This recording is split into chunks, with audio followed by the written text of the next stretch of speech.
I want to talk to you this morning about something that I've really not talked about a lot before in the past, especially on my video channels, but that's about renting here in Ecuador. I got to say that while Ecuador offers a lot of benefits for retirees, the rental market comes with its own set of challenges. So I want to explore some of these issues and how to navigate them, okay?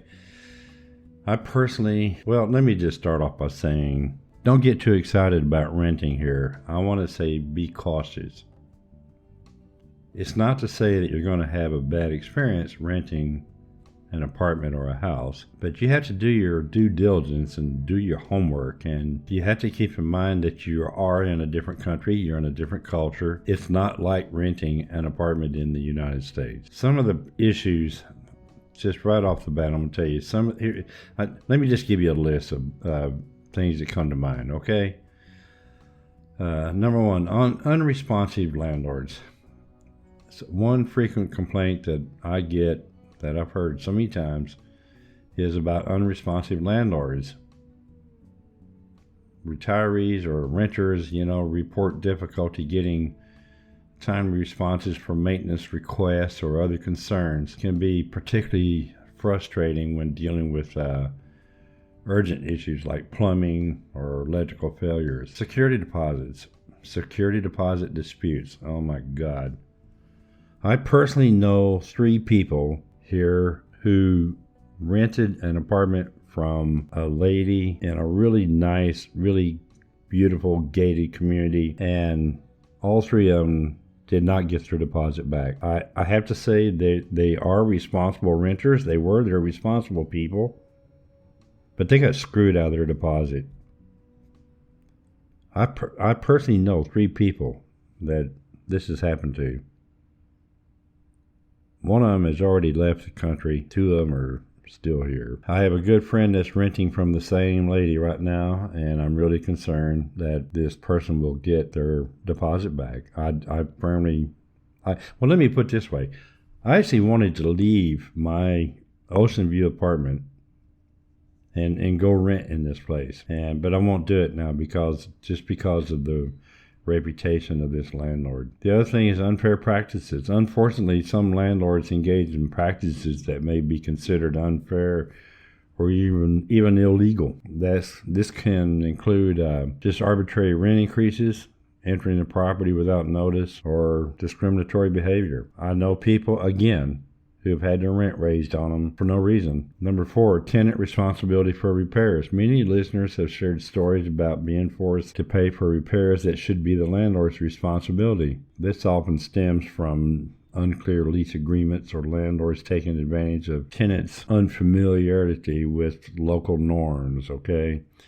I'll give you a good example of that. The very first apartment that I moved into here in Manta 3.5 years ago, in the very first week that I was in this apartment, I needed to replace my drinking water supply. In this building, my drinking water supply comes in 5-gallon jugs. In this apartment that I had, there was a machine that you put the water jug in upside down, and then of course they had the little handles where you could pull on it, and it would dispense your water into your glass. This thing sat up on the countertop, and when it's time for me to replace the water, I lifted the water jug up, turned it upside down, put my hand over the nozzle so we can get water all over the place, and set it down inside this machine, and it cracked open, and I ended up dropping the water bottle and just flooded my place with water.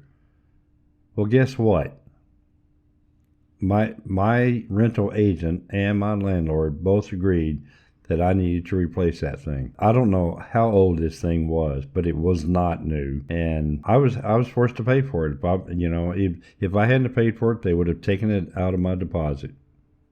I had to go and spend $54 for another machine that I ended up not even using because it was too much trouble for me to pick up this jug of water and put it on this thing. But that's a good example of the landlord not being responsible. I could see replacing light bulbs,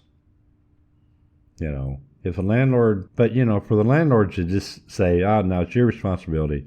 I've seen this happen with people with air conditioners, water heaters, and there are people in this country that have a reputation for renting apartments and houses out to people. The renters come in, they fix the place up, the landlord kicks them out and moves in. And guess who paid for all that?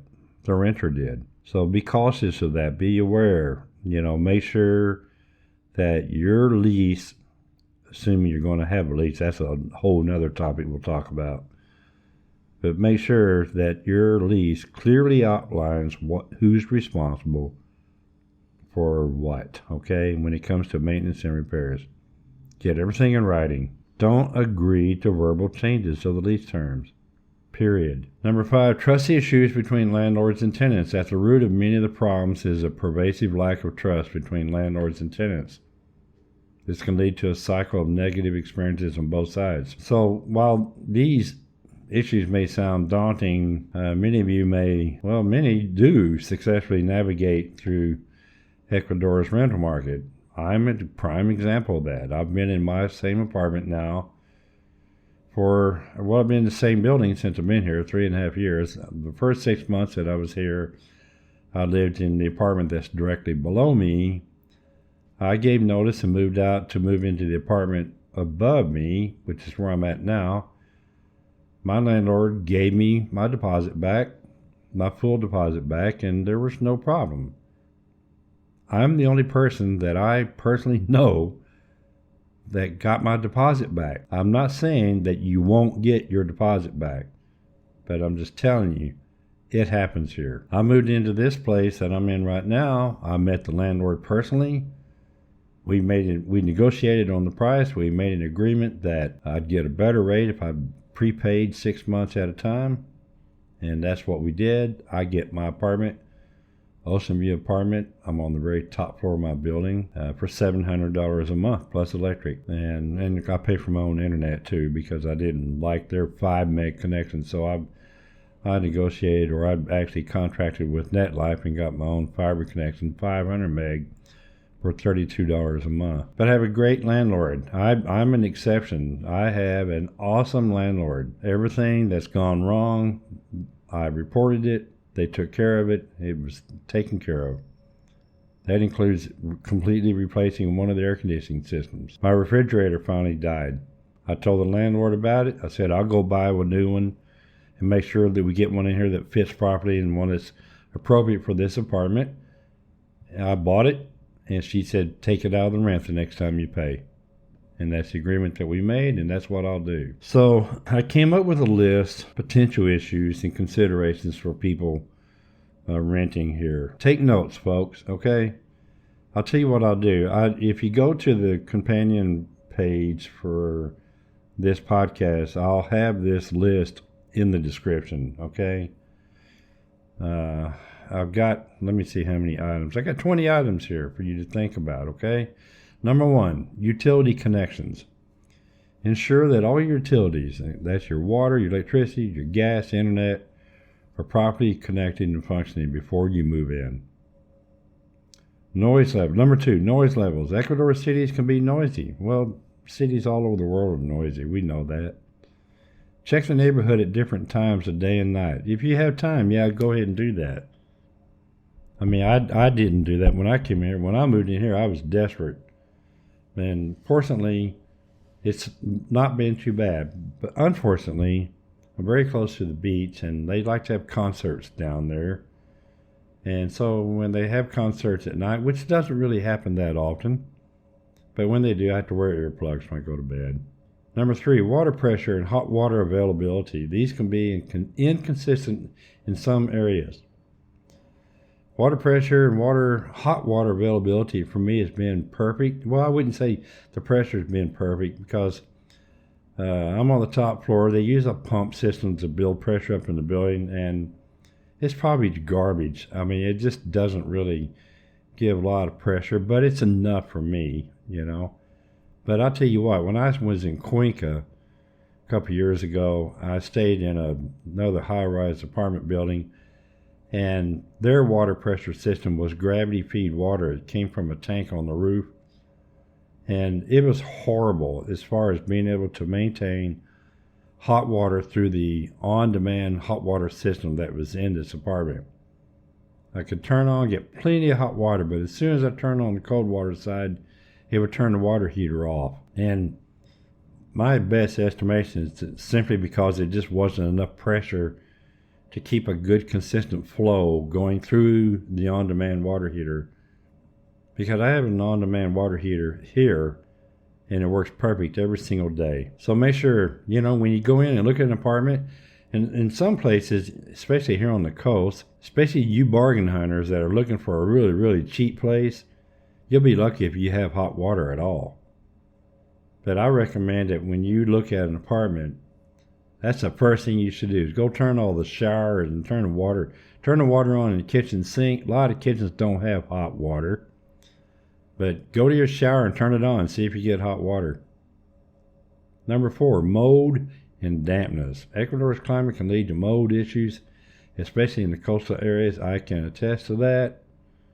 I've had mold removed from both of my apartments. Pest control. Check for signs. This is number 5.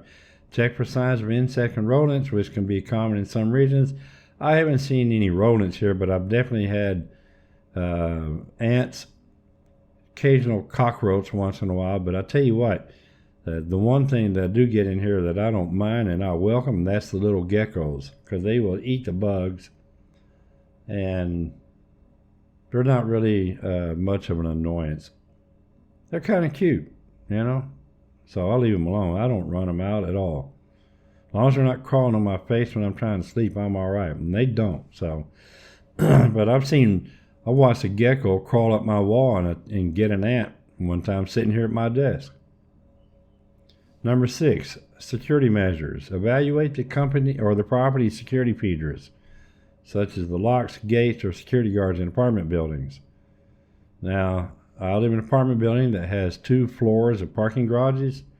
Both have electric gates. I have an electric control for my gate. And my biggest problem that I have here is coming home and seeing that gate open and nobody is coming in or going out. That is big annoyance for me, and I let them know about it.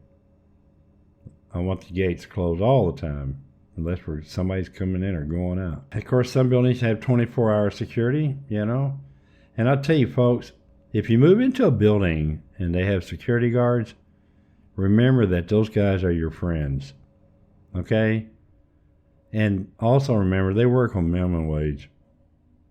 I do everything I can to help my boys out. One of them, the maintenance guy here, I pay him to wash my car. I pay him extra when they bring my drinking water up to me. Security guards will bring packages to my door, and I give them a couple bucks. A couple dollars will buy a lunch here. Don't forget that. You want these guys to be your buddies, okay? Number 7, parking availability. If you have a vehicle, confirm that secure parking is included and available nearby. My biggest problem with parking, and this is not just in my apartment building, but this is citywide, is finding parking places that are big enough for your car. I don't know where in the hell these people get their measuring ideas from. Parking spaces here are barely wide enough to put the freaking car in. And I can show you pictures of cars parked in my parking garage. I don't know how the hell people got in or out of their car. I've been stuck. I've been blocked in sometimes where I can't even walk between the vehicles to get to my car. So that's going to be an issue. Number 8, furnishings. Furniture around here is crap. It's pure garbage. I say that about all of Monte, all of up the coast. Furniture here is garbage. I got new furniture in my apartment when I moved in, and it's garbage. If you're renting a furnished apartment, document the condition and the inventory of all items, okay? I don't care how big or little. Document it. You might be better off to try to negotiate for an unfurnished apartment and you go to Quito or Guayaquil or somewhere and buy some quality furniture. You're going to find nothing but shit right here in Manta. Sorry for the language. But, I'm grumpy old gringo. What do you expect? Number 9, lease terms. Watch for unusual clauses or restrictions in the rental agreement. By the way, your rental lease here most likely will be in Spanish. Use any number of AI tools to translate your leases to English and make sure you understand them before you sign them. I know people get in a hurry. They get an apartment. They say, oh, wow, look at that ocean view. Here, where do I sign? Next thing you know, you're screwing yourself big time. Rent payment methods. God, this is a nightmare. Now, fortunately for me, I pay my rent with Zelle. My landlord lives in the States. Even though I pay 6 months at a time, Zelle has a daily limit, so it takes me 2 days to pay my rent. I pay it 2 days ahead of when it's due. In the first apartment here, I had to pay cash, and it was $600 a month. There was a limit on how much I could take out of the ATM, and every month it was a pain in the butt to pay my rent. So you need to understand the expected payment methods. It says here, some landlords may not accept checks or credit cards. Well, I'm going to go out on a limb here and say none of them will. So don't expect it. Okay, folks, pay attention to me. Make sure you have a good, thorough understanding of how you're going to pay your rent each month. And be prepared for it to be a pain in the butt, okay? Number 11, property taxes. Clarify who's responsible for paying property taxes. Yeah, you heard it right. Don't be surprised if the landlord doesn't come back and say, excuse me, I got a $110 property tax bill due. You need to pay it. It has happened. Number 12, HOA fees. I don't understand why they make such a big thing out of HOA fees here for people that are renting apartments. But you need to understand what they cover and who's responsible for the payment. Yeah, even when you're renting a house or an apartment, make sure you understand and know if there's an HOA fee and who's responsible for paying it. Number 13, appliance functionality. Test all provided appliances to ensure they work properly. That's a given. A lot of appliances that I've seen around here are garbage as well. A lot of the stuff that they sell here is crap that they get out of China. So if you have good appliances in the States and when you're moving here, you might want to consider bringing your own. Number 14, building maintenance. For apartments, inquire about the building's maintenance schedule and responsiveness. Well, that's a joke. Nobody's going to give you a straight answer on that anyway. So it is what it is. It's going to be whatever you're going to get. If your water heater goes out and you have to get building maintenance to replace it, if you're lucky like me and you live where I live, you'll be in great shape, especially if you take care of your guards and your maintenance people. They'll be Johnny on the spot. If not, if you're transparent, you disappear, you don't have any kind of a relationship with these people, you can have a plumbing problem and they say, yep, we'll have somebody out there first thing tomorrow morning. Don't count on it. Don't count on it, okay? Remember, there is no accountability. Somebody told me there's not even a Spanish word for accountability. You might want to correct me on that if it's necessary. I'll welcome it. Number 15, natural disaster risk. Be aware of potential risks like earthquakes or flooding in your area. That is no joke. You do know that when you come to Ecuador, you are in the earthquake zone. So just expect it. You know what? My best advice on that is, and especially as it pertains to earthquakes, is have yourself a backpack with an emergency getaway kit in it. Socks, another pair of shoes, another pair of underwear, shirt and jeans, shoes, reliable shoes, a bottle of water, because you never know. I've experienced probably 20 earthquakes since I've been here. A couple of them have been enough to scare me. The rest were pretty non-eventful. They get your attention, especially when you're high up in a building. Flooding, yeah, it rains here during the rainy season. In my apartment that I live in right now, if we get a good heavy downpour of rain, I have to get a squeegee and squeegee the water out of my apartment. I've had water coming through my walls and down the walls and flood my bedroom. I've had water coming through the ceiling and flooding my apartments. The ceiling in my kitchen is new from last year, so be prepared for that, okay? Number 16, zoning and future development. Check if there are any planned constructions nearby that could affect your quality of life. Give you a good example. I have some friends that lived in the Buzios. There's a building that's over in the Restaurant Row area of Manta, nicer area. And next door to them was a building called Naviganti, still there. Well, guess what? This last year they started building a building between them. I know of a couple people that have had to move because of the construction noise.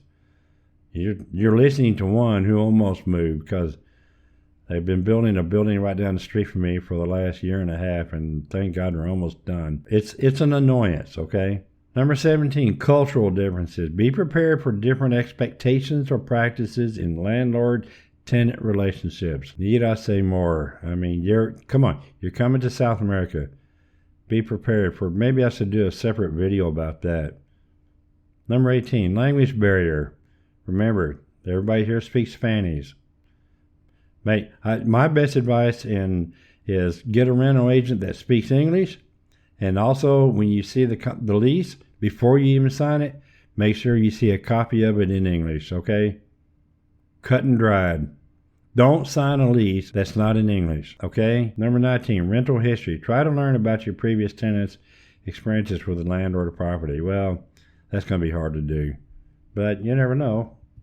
You might meet somebody, that, hey, like I'm telling you, I can tell you about some places here. I will never say it on a podcast, and I'm never going to say it on my channel. There are places here that I will tell you do not go to. And so when you come here, meet me in person, and I'll tell you those places, okay? And if you rat on me, you're going to have a problem. Number 20, the last one, local regulations. Familiarize yourself with local rental laws and tenants' rights in Ecuador. Well, screw that. All right, you're not going to I don't think you'll ever get a straight answer on that. And let me tell you, there's so much corruption here that don't count on rental laws being legitimate, okay? What's good today could be completely useless tomorrow. So, that's it. By considering these factors, potential renters can make more informed decisions and potentially avoid common pitfalls in Ecuador's rental market. I know it doesn't paint a very pretty picture, but there are good rental agents here. There are good. Talk to Stella Culture. There are, not every rental opportunity is a bad deal. Okay, I'm not saying that, but I'm just telling you to be prepared because it can happen. It's not the rental business. The real estate business is not regulated here like it is in the United States. Or maybe Canada. I don't know about Canada. I can't speak for Canada, but for the United States, they have very strict laws that protect tenants and landlords. Here, they may have some, but I don't know about them. That's something that you can talk to your rental agent about. When you come here, I do advise that you find a rental agent. There are a number of Facebook pages group pages that you can subscribe to, that you can pick up and get rental agents from. You can talk to me. I'll give you some rental agents. I'm always going to give Stella Culture because she is my friend.